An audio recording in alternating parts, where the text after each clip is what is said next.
We'll try that again. Good day and happy new year, and welcome to the Cory Morgan Show 2026. And it looks like we won't be starved for any news this year. I guess last year was similar, right? We kicked it off with the resignation of Prime Minister Trudeau so that Central Canada can just put a smarter, older Liberal in power rather than the last one. But now we've got madness down south of the border with President Trump and Venezuela and Greenland and who knows what else is going on. Good stuff up here on our side of the border. The referendum is almost a sure thing to be happening in 2026. I mean, how the referendum ends, well, that's a lot to be decided yet, but there's going to be one. That means a whole year of discussing Alberta's place within Canada, or at least the better part of it. This is a live show, guys. Good to see you checking in. Prayer Handle and Paradoxy. Use those comments, discuss things, send questions my way, my guest's way. And I got a guest coming, Mitch Sylvester of the Alberta Prosperity Project, on this referendum petition. And it's actually through stayfreealberta.com. There's a lot of bureaucracy and headaches involved with this whole thing, petitioning to get it done right. And they're just trying to really make sure they, again, cross all those T's, dot those I's, and make sure there's no way or reason a person can stop that referendum from coming. All right, well, let's talk about something else that's going to be big this year, and it's big every year. We got to talk more about it. The United Nations Declaration on the Rights of Indigenous People. Yeah, UNDRIP. I like that. It's got drip in it. Probably, it talks about how good that is. And it was a resolution adopted by the United Nations in 2007. Canada was still under sane government at that time. It was one of the few UN members actually voted against it. But Canada shredded those pretenses of sanity in 2015 and endorsed UNDRIP in 2016. Now the nation's paying a terrible price for that endorsement. The UNDRIP is not legally binding. Its principles, though, have contributed to the catastrophic Indigenous policy Canada's been enduring the last 10 years. UNDRIP isn't just an aspirational document that can be ignored. Provinces actually have to get up now and denounce this thing, openly oppose recognizing the plan. This document entrenches a sense of victimhood and entitlement within a minority population that's already a socioeconomic basket case within Canada. Reserve corruption and appalling living conditions are never going to be addressed in a country binding itself with the absurd mandates of UNDRIP. To begin with, UNDRIP calls for the full autonomy and self-government of Indigenous people on reserves. Oh, that sounds dandy. Except that all efforts of self-government within Canada's reserve system have been an abject failure. UNDRIP inspired Trudeau to remove the provisions for fiscal oversight on native reserves, and the results have been predictable. Blank checks given to bands have not led to improvement of any conditions on the reserves, except for those sitting on top of the local hierarchy. People are living in squalor while a bandit class lives the high life, and there's no way to correct the issue. Giving all the authority to the reserves for self-government while giving them none of the responsibility for it has failed the people living on the reserves and the people off the reserves who have to pay the bills. UNDRIP affirms Indigenous people's rights to traditional lands and resources. The traditional land that refers to every square inch in North America. This PAP has led to the crippling of economic development in the resource sectors across the country.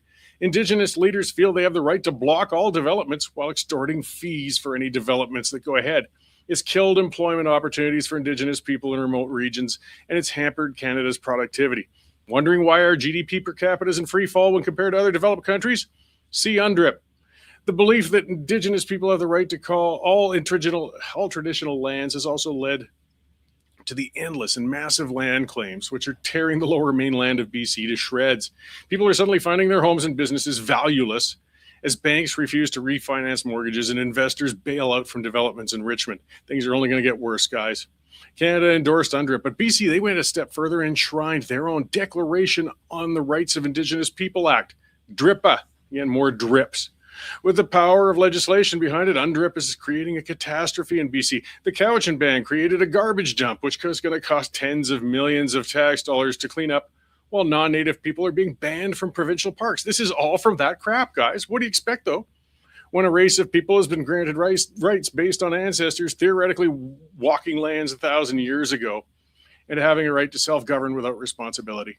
Canada foolishly entrenched Indigenous rights into the Constitution, which is bad enough. But at least Section 35 of the Constitution only contains an obligation to consult Indigenous people before doing anything. Activists have been wrongly claiming that the requirement is for consultation is actually one for consent. Now, UNDRIP does expressly say any state must get Indigenous consent before pretty much doing anything. Consent's becoming nearly impossible to attain as the demands for payoffs and extended consultation continue to escalate. Canada's Indian Act is a vile piece of racist legislation that must be scrapped if we want to pretend to be a country that values equal rights for all races. For politicians to find the courage to take such a course of action, though, the nation must embrace a change of attitude when it comes to these Indigenous bans. We got to stop pretending we can have a functional country when 5% of the population holds a veto authority over the nation, especially when the authority is based on race. The world is supposed to have grown beyond that. To begin that journey to changing the course of the country, though, we got to start actively opposing the empowerment of a racial minority over the majority. Nothing less than full equality of status and authority between all races can be accepted. That means not just ignoring UNDRIP, we have to denounce it and any other foreign-crafted initiatives that try to divide our nation based on race. The passive and cowardly approach of letting things slide is no longer acceptable. So yeah, people, UNDRIP sounds boring and dry, but you know what? Got to get rid of it. All right, that's what's kicking off the year for me. Let's see what else is going on in the newsroom with our news editor, Dave Nealer. How's it going? Good. Happy New Year. Yes, and to you. Have a good holiday season. That was pretty good. I see you're almost packed up to get ready to go out of town. You got your hitch on the truck. Pretty close. Yeah, I'm still sore from that. Those fifth wheel hitches are brutal, but I'm cheap. Well, that's good. And you're doing your Art Bell Memorial Tour to the desert? We will be doing some shows from the desert in Arizona in a few weeks, yes. Okay, you're not changing the time to midnight or anything, are you? No, I won't do the night shift like Bell used to, but I've already got some tips on perhaps we'll have some interesting subject matter coming from out in those where the hills have eyes. Excellent. Well, you're certainly right. The news isn't stopping. Holy cow. We just got the big report into the city's water main woes, and it offers a scathing look at various administrations and throughout the last 20 years. They basically says they've known it's going to be a looming disaster for 20 years and didn't do anything to try and stop it, and makes a whole bunch of recommendations. And our City Hall reporter, Mike Thomas, will be getting some reaction on that. We got rioting breaking out in Minneapolis. This comes after an ICE agent was almost run over and shot a woman to death who was driving the car. Some amazing scenes coming out of there. Drama on the high seas this morning with U.S. troops backed by British help took over a Russian-flagged oil tanker that had escaped from Venezuelan waters, and they captured it somewhere between Iceland and the coast of Scotland. And they also took over another ship somewhere in the Caribbean, and that's being diverted to the United States. You know these recall petitions, Cory. I mean, yes. we've predicted that they ain't going anywhere. And the organizer of the one to recall Dimitri Nicolaitis, Calgary UCP MLA, admits basically she's going to fail. She's only got 6,000 signatures and needs to get another 10,000 in the next 2 weeks for it to become valid. So I don't think that's going anywhere. And today's story on useless government spending by the Liberals. They're spending $1.7 million on, quote, indigenous climate projects, unquote, in Colombia and Zambia. Well, that's money well spent, isn't it? It just Zambia, like, come on. Well, ironically, that ties right back into that UNDRIP crap, right? Yeah. You know, countries are all supposed to pour into these indigenous things. Well, all we know that probably a few tribal leaders in Zambia and Colombia got very, very rich, and maybe they put a windmill somewhere. Maybe they did, eh? Let's hope for the best for those good people of Zambia. Well, we only have, 5 or so months before Tax Freedom Day comes along. So these are the things to keep in mind, that all these things in June, taking your money from you and giving it. The left wing loses their minds when they say we're going to cut off foreign spending. But this, I mean, some of it is needed. Most of it is not. Indigenous stuff in Zambia is an example of wasted foreign money spending, surely. Well, I don't know. Sometimes they invest in rocket launchers and helicopters and things like that so that they can better entrench their governance methods out there. So some would see that as a positive. I mean, the left apparently loves dictators, looking at their response to the deposing of Maduro. Exactly. Make sure you, before you leave, enter the new Western Standard Newsroom pool. We're taking bets on who Trump will attack next. Oh, And it's everything. You got Canada, you got Greenland. I myself have picked Iran. yeah. Well, it's a big world, but it's a big Iran's world. a target. Not too much sympathy if you go. You know, you got Cuba potential, Colombia's a potential. There's no place off limits to Mr. Trump. Well, and it's funny with, and Iran has got the demonstrations going on right now from women and so on, and the riots are happening. It looks like the people might be getting to rise up. Some people are paying attention finally, like John Cleese. Love the man, love, the work of his past, but his leftism since then as well, typical celebrity garbage. But even he's been ripping into the BBC saying, why are you not covering anything in Iran? What on earth is going on? There's some amazing scenes coming out on Twitter. It looks like rebel forces have gained control of 2 cities now. All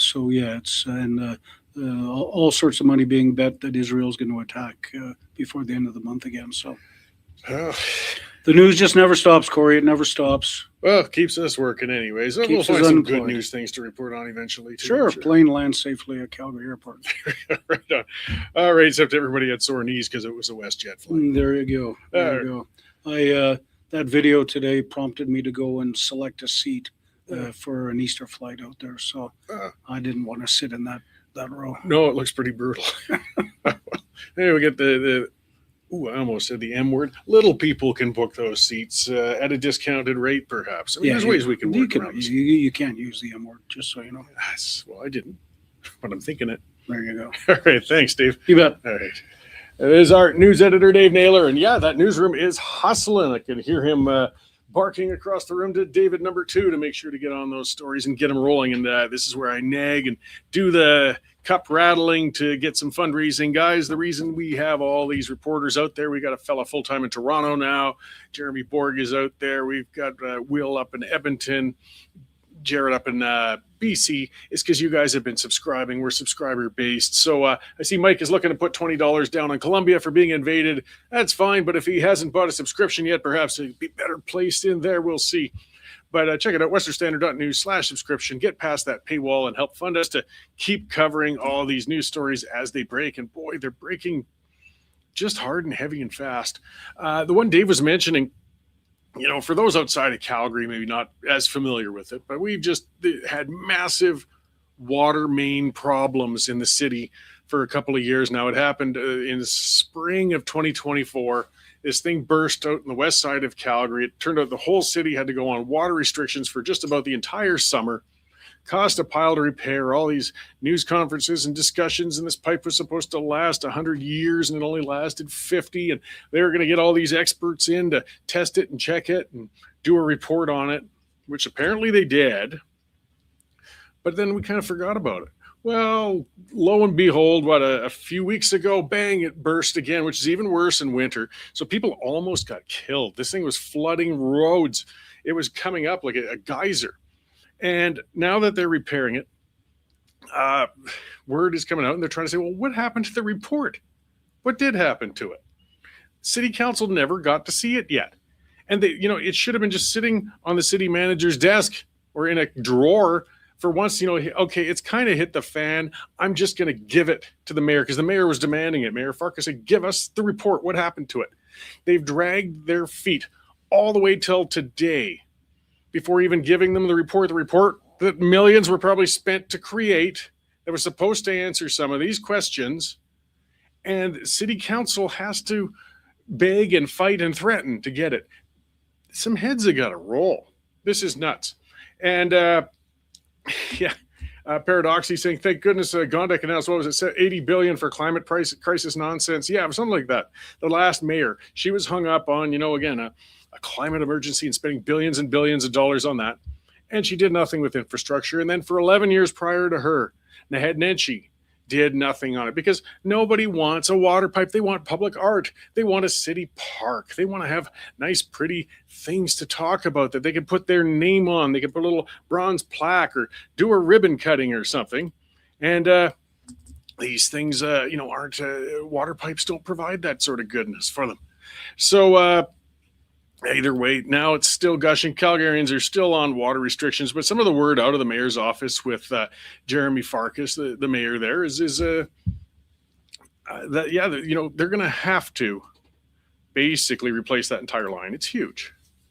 And this kind of speaks to the whole thing on city councils in general on two fronts. For one, city councils and mayors go way off into 100 directions of what they don't need to. They go into areas that aren't their jurisdiction. They waste time and money on stupid vanity projects. Somebody else was pointing out the library that was built in Calgary. I don't know what that cost, $200 million or something. And very few people go to it for two reasons. Because we don't really need libraries like we used to. Community halls and things fine, but not libraries. Books are kind of, and I love books, but they're going obsolete, guys. So who has taken it over? Well, it's basically turned into kind of a giant homeless shelter because the area they put it in is pretty rough. But that's where hundreds of millions went. Right now, I think people would rather be able to flush their toilets multiple times rather than have a big public library that only addicted people tend to go to. But this is what happens. But the other part is that relationship between the elected officials and the administration. And this applies to other levels of government too. The city manager, that's the one, he makes more money than any of the elected officials. That's the name that a lot of people, unless they're close watchers, don't even know who it is. It's Duckworth right now. And a lot of those other senior managers within city administration, these people, they're like deputy ministers in the provincial government. It's the same person. They stay election to election. People don't hear their names. They like it that way. They hide in the dark. They make six figures. They call the shots. And that attitude got so much worse when they had Nenshi was mayor. I remember that. I remember watching council meetings. If you wanted to see Nenshi scream at a council member in a council meeting, and it happened quite often, his eyes would bug out and everything. It was pretty comical to look at, actually. But it would always be if any of them dared question city administration. That was sacred. You don't dare tell them what to do. Well, wait a minute. That's exactly what you're elected to do, as a matter of fact. You're there to provide oversight. You're there to question them. Part of the risk, true enough, you don't want city council and mayor micromanaging things. It used to be for basement suites, for example, in the city, that every single application for a basement suite went through city council. It did. The secondary suites, they called it at the time. That was a big debate. It took years of debate to take it from the point where you'd have a whole mayor and council discussing every single legal secondary suite application. While city administration was thrilled to see the mayor and council wasting all that time, pissing around in their meetings with that, and not paying attention to what they're actually doing and what they're not doing. And what they weren't doing was pointing out, as this report that finally just came out, which is scathing, saying that they've known for 20 years that this pipe is going to fail. But they didn't do anything about it. I guess we'll just kick the can down the road, hope for your money, and I'm sure there'll be a generous severance package if you get fired. That relationship needs to be rejigged in City Hall. Mayor Farkas has been interesting coming in. He really has, and seems to be coming on with an attitude of reform, and I hope he holds on to it. And that means fighting with city administration and ensuring that things are going to get done, that the city administration answers to him and council. And if not, fire them. Fire them. There are many administrators and managers and people who would love an upper, six-figure jobs with massive pensions and massive vacation time and heated parking spaces, and it would do that job far better than the dead weight built up in City Hall. So let's hope that this comes to a head and that Jeremy's talk isn't just talking tough, provincially as well. And I'm not seeing it that much. And I know you get a new premier, you get a new prime minister. They don't want to go to war with the civil service, but you know what? You need to. You have to. I'm not sure where Mitch is. He's supposed to be here by now, but he did text a while ago saying he was going to be in. Hopefully it's just some tech problems and he'll come in soon. So let me talk about the issue a little bit with that as we're in that segment. So Mitch Sylvester is one of the principals of the Alberta Prosperity Project. And the referendum, it's been a long road to get there. The APP has been holding meetings. It's been gathering names. It's been, organizing, getting ready for this for years. And they've gathered the names of hundreds of thousands of people. It's something that's odd. So, and again, the legislation came along and it looks like the province underestimated or basically just wrote bad legislation, gave an out to allow the electoral officer to toss it into the courts rather than deal with it. So they basically, the provincial government was forced to bring in Bill 14, which fixed the legislation, which again, for all the people claiming Smith doesn't want this, I don't know. She sure did a heck of a lot of work to make sure it's possible. And then once 14 was through, over the Christmas holidays, quickly, the petition was approved. Mitch was told, I believe, that by January 2nd, they'd be able to start working on it. And they've gotten the people applied and accredited to be able to start petitioning. Last night at a town hall meeting, which was packed, I guess, up in Water Valley, little tiny town of only a couple hundred people, had a few hundred people show up for the meeting there. And they started signing the petition. But there's some differences, and people who are interested in taking part in that should look at some weird stuff, kind of. And I was hoping Mitch would be able to come on to clarify some of that. So this can't go through, apparently, the Alberta Prosperity Project. It has to run through Mitch Sylvester himself as a proponent. I don't know. They feel that, or the legislation does say, I don't know, that it can't be a group. It has to be an individual. It sounds like it's just kind of semantics or something, but they do want to make sure that there's just no possible way for this to be declined or called unofficial or unacceptable or anything like that. So Mitch is now the proponent, and the site is stayfreealberta.com. That's where to go. That's where to get information on how to become accredited to petition and get, the petitioning forms, or find out the areas, the meetings and places where petitioning is going to be happening. And there's meetings. This is one thing the APP has done excellently with. Is holding hundreds and hundreds, I think thousands over the last few years of meetings. I've been a guest speaker at dozens and dozens of them. I'll be at one in Calgary in Queensland this Saturday. I'm doing one in Bentley on Monday. And then after that, I'm taking off to Arizona for a bit, but I'll still be supporting from afar as much as I can. But what a year we're heading into. I mean, history is getting made in Alberta this year. So there's never been an independence referendum in the history of Alberta. Never. This year it's going to be held. Will it be a winner? If people voted tomorrow, I've said this before, no, not a chance. Not even close. 30%, 35 maybe. Hey, don't dismiss that. That's a massive amount to start with. That's, 1 in 3 people saying, I've had it, I'm done, I'm ready to go, I'll vote yes. But there is still 65% of people who aren't ready to go yet. I like to think there's a good 20, 30% sitting in that bunch, but they need to be convinced. So now the campaign's on. We've got 9 months to work on that. And the petitioning, they've got 4 months to work on it, just to clarify some of these timelines and stuff too, since I don't have a guest. They'll have 4 months to petition. And then they're supposed to get, I believe, 177,000 signatures in that time. They're shooting to get hundreds and hundreds of thousands, and I'm certain they will. And then it goes before the electoral office. Then they go through it. They scrutinize it. They make sure it was correct.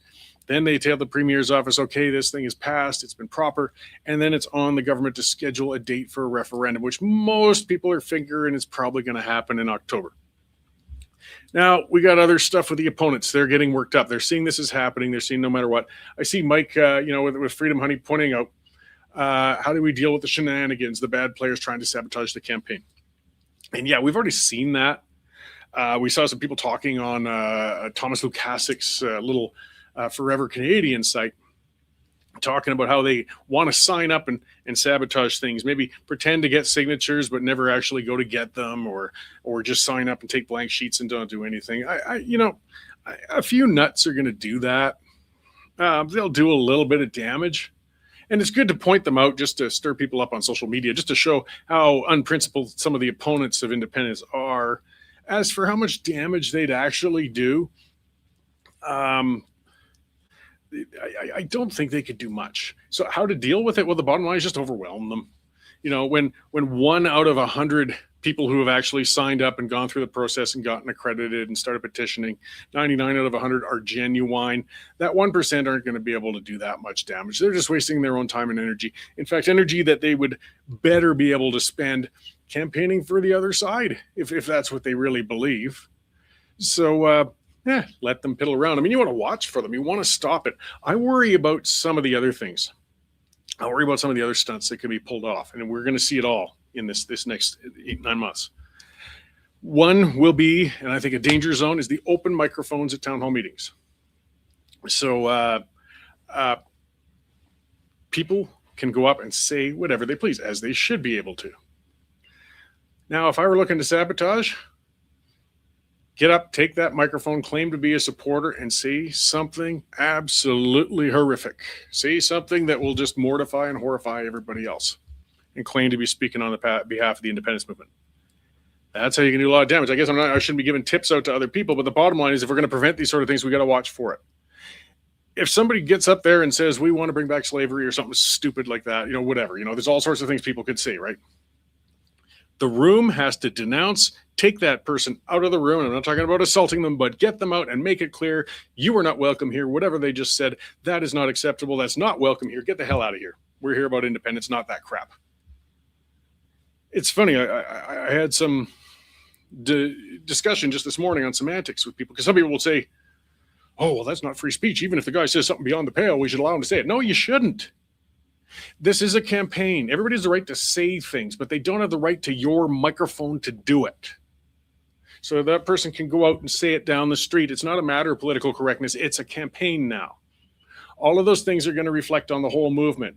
Kiko Stocks, one of the commenters there, said media will run with it too. Exactly. They're watching. They're waiting.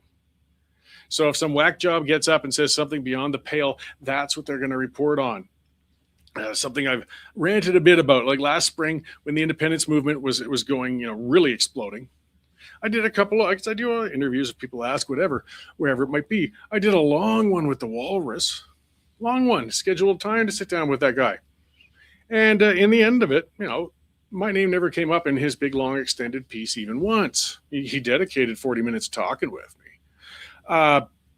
Perhaps I was just too boring to be worth quoting. Fair enough. I think the reality is he was hoping, because if you looked in his article, it was very, very negative. He was hoping I'd say something to be able to hang us with. And I didn't give him that, so I just didn't get in there.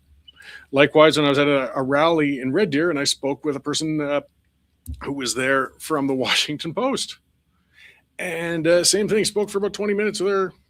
And then the Post put out a hit piece about the lunatics and so on the movement, and quoted a whole bunch of other people, and I never popped up. But the thing is as long as we're giving them, I guess, sane comments, they won't be able to write anything. Don't give them low-hanging fruit. Don't give them ammunition. Somebody came into an area, screamed, said something beyond the pale, denounce it, get past it, move that person on and out. And yeah, sure, some of the media run with it anyways, but you'll show, no, we didn't put up with that. It's the same sort of crap like we saw during the convoy with the swastika flag that sprung out of nowhere. Nobody knew where it came from. A few pictures showed up and nobody else saw it. But of course, that picture is still used even today. These are the tricks they're going to do. We can't stop all of them, but you can try your hardest to counter them. Another aspect when it comes to moderating, Lilmo, a commenter, pointing out too, too many people take the mic to air their personal grievances and waste everyone's time. And that's true too. That's up to the moderators in the room. The worst damage those people will do, though, is typically just boring people and, wasting time. But at least it won't do heavy damage. Getting back to what I was talking about, a discussion I had online, I spoke with somebody who was using the term separatist. I just said, look, we're campaigning. Most independent supporters don't use that term. We use independence, we use sovereigntist, because there's negative connotations with separatist. You got to remember, we're thinking on the basis of a campaign. Are you thinking of winning or not? Oh, I'll say whatever the hell I want. Oh, he got all uptight, or she actually, and all wound up and called me all sorts of things. Said I was new to the independence movement. That was pretty funny, actually. Look, you can say whatever you want, but do you want to win or not? You don't hear the pro-choice movement saying they're pro-death or pro-abortion even. They say pro-choice because you get support with something that's positive. Tar sands. You want to know, as soon as you read an article or hear from an activist, if they oppose the energy development of Alberta, they'll say tar sands instead of oil sands. Little thing, minor thing, but why? Why do they do that? Because one's negative and one's positive. And it means something. It works towards something. So separatists, people think of Basque separatists, people think of Georgian separatists. They think of a lot of separatist movements, or even the FLQ in Quebec, where they get violent, where they blew people up, where they were crazy, where they were communist. Independence is positive. Sovereignty is positive.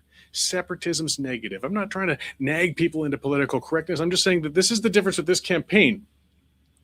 because this doesn't have a single leader individual speaking for the whole thing. This is a campaign of tens of thousands of Albertans getting out, volunteering, going to the doors. And a lot of them have never done it before. And they don't need to be perfectly politically correct, but I'm just passing along that we need to look at things from the lens of a campaigner, which means you always want to bring people into the movement. But if you're going to dig in your heels and give me the middle finger and say, I'm going to use that word as much as I want to and scream it from the hilltops, I mean, I can't stop you. You have the right to. But you aren't doing the movement any favors. Either way, these meetings, that's a good way to get people together and help train them. And there's a lot of that training.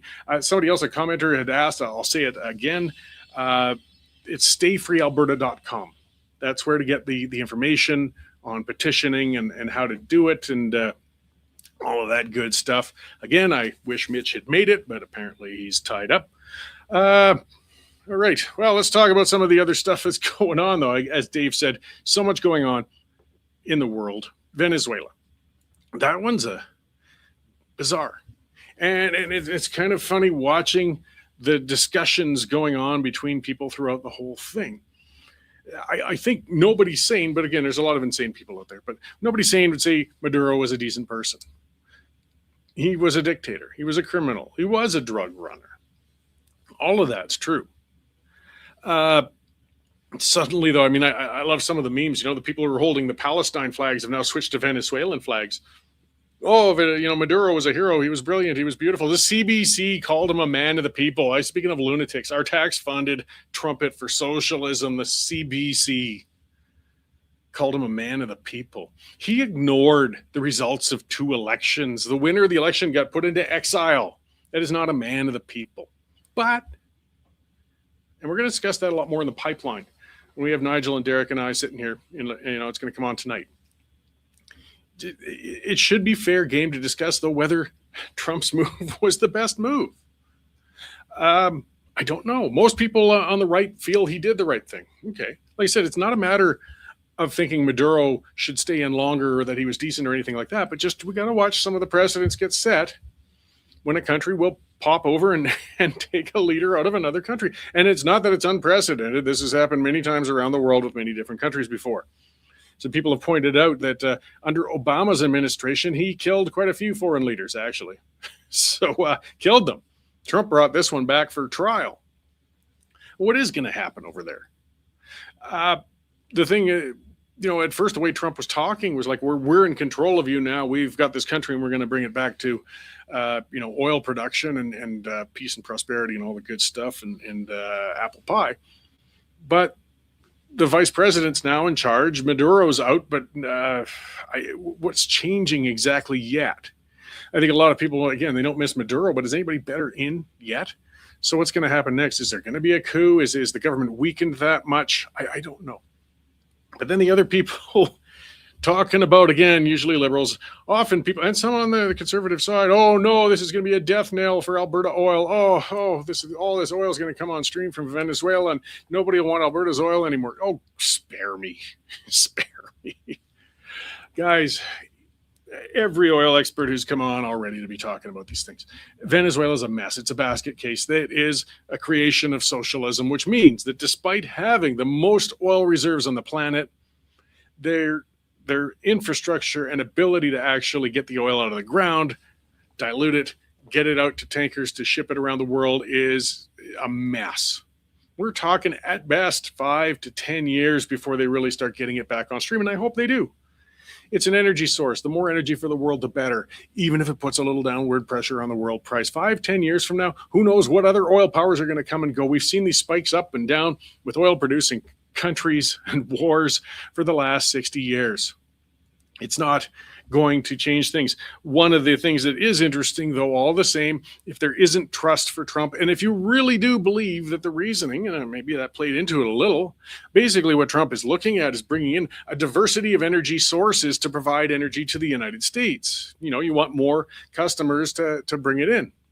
Well, cool. We should be looking then at diversifying our customer base out.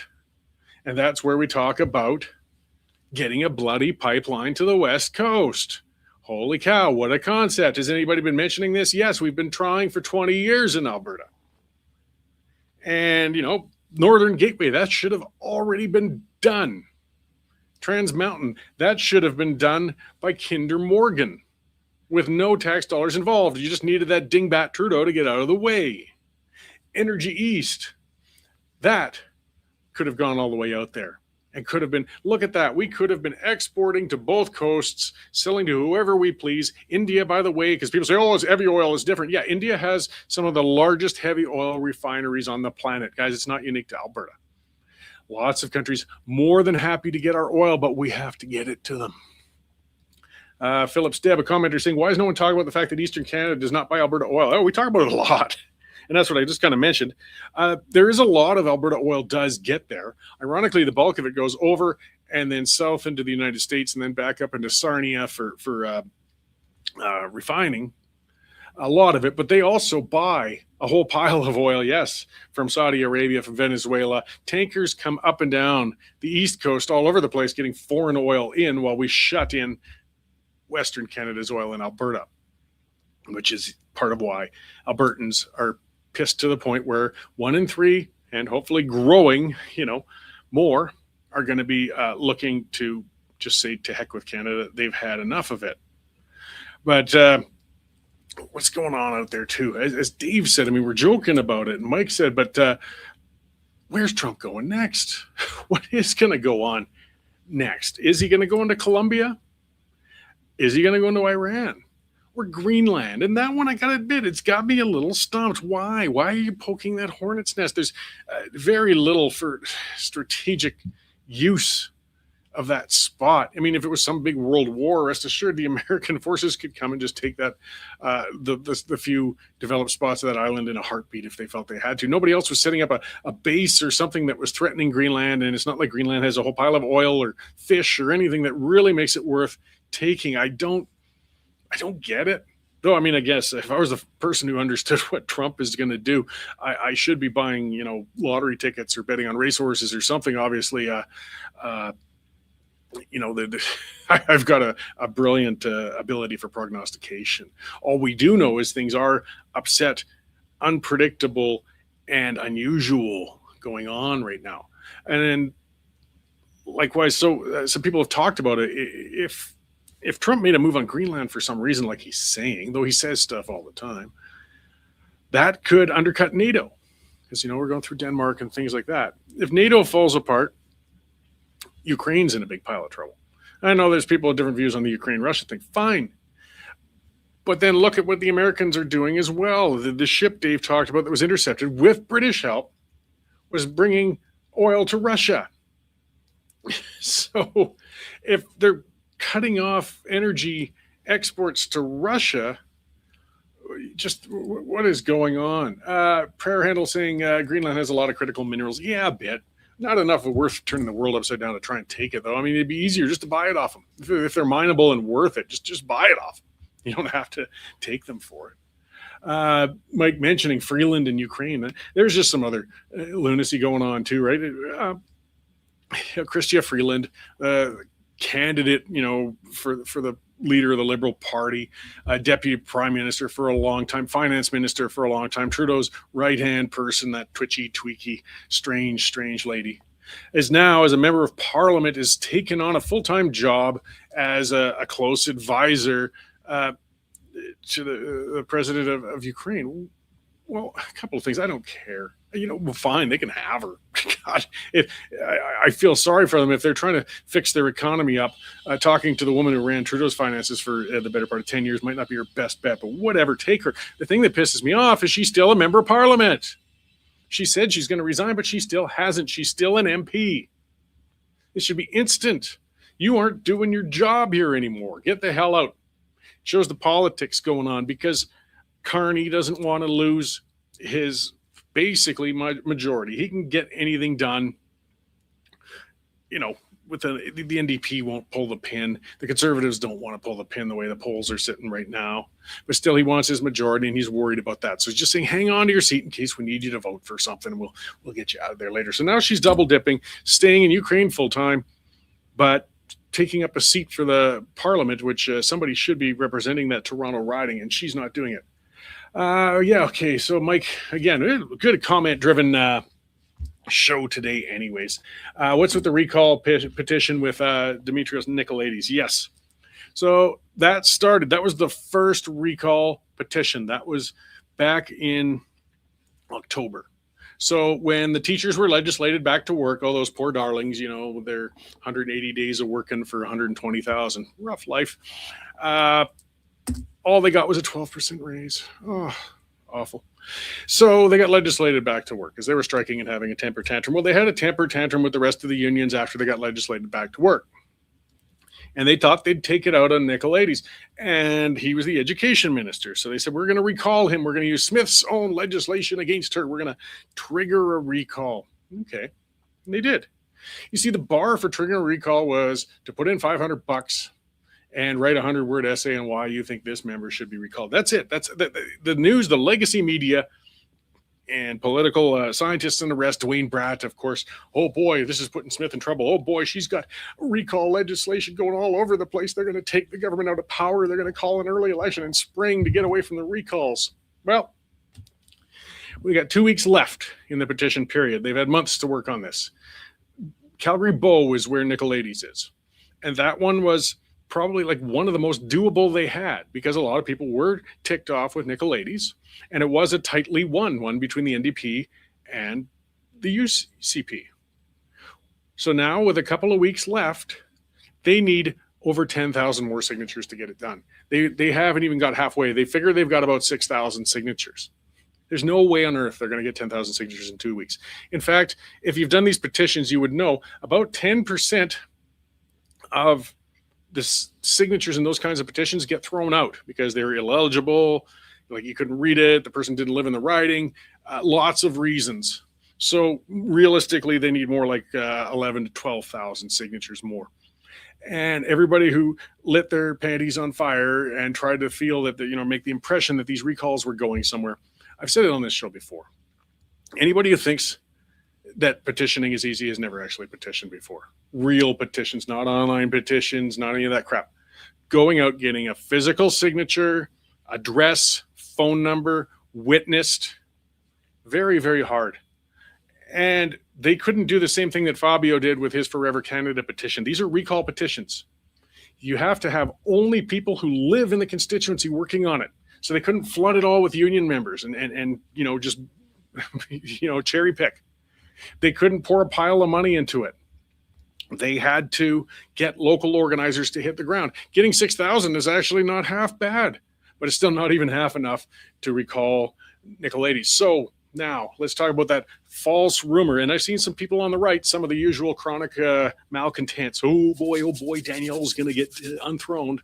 No, she's not, guys. Sorry, Cam. Not going to happen. If that one's not going to pass, none of them will. None of them will. I mean, they did one against Premier Smith and Brooks. Come on. I mean, they did that in High River. That was won by almost 80%. You're not going to get tens of thousands of signatures opposed to the UCP in those constituencies, and it's showing. It's not going to happen. Smith is secure with where she's sitting. The election will be in the fall of 2027. She's not running scared of these recalls. But it's good to see that blow up in their face. It's good to see not even the activists as we expect out of them, but as I said, the pundits, the political scientists, the rest who were saying this is really going to turn into something. These are people who never put their feet on the ground and worked on something before. So they didn't know how tough it really is. Or they just hoped, But, that's what hope in one hand and spit, or there's another term for it, in the other, and see which one fills up first, or wish is the term that's often used for it. Doesn't change things. All right, well, thanks for tuning in to kick off this first one of 2026. Appreciate you tuning in. Make sure to watch the rest of our channels. We got Leah in the newsroom and others putting regular content up there. Dave pops in with news updates. The Pipeline, I should know, it's a show, it's our oldest show. That's going to be on tonight. Subscribe, like, share, all that. This is how we get the info out. As I said, legacy media, it's not giving you good information, guys. We've got it for you. So be sure to spread that good word. We can bypass it. We can get things done, and we can win the battles. So thank you again. We will see you all next week at this time.